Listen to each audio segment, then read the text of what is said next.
show you a little something about vibration. So I've got my sound bowl here and it's upright, okay? So think about when you ding a sound bowl and the vibration has room to move. It has room to spread.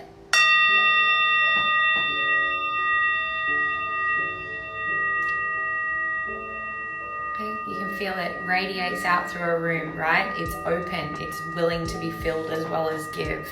Now, if you consider tipping that upside down, it doesn't have the ability to radiate its frequency.